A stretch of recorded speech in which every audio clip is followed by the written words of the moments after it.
heading south happened to lose their way and found themselves stranded across parts of Asia. Well, he happened to be one of them. Now, he was found to be quite weak and dehydrated and landed up here. Now, can you check any Singaporeans in the house today? Singaporeans, any of you?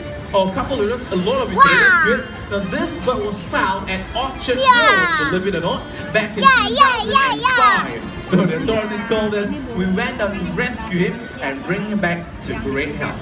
So folks, take a good look at him now. Does he look really strong and healthy?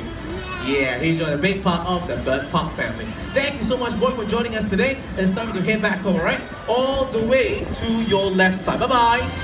Everybody get to some Himalayan griffin vulture.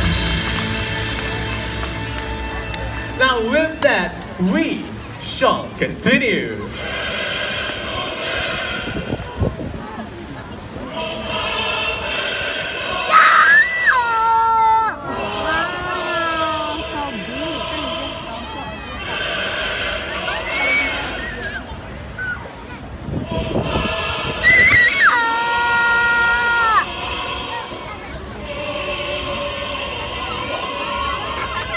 When one vulture descends upon carcass, more vultures will follow.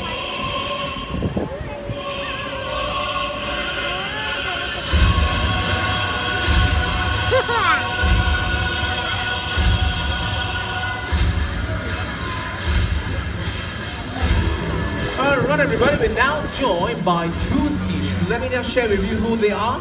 Now right at the back, very close to my trainer, that would be a white-backed vulture.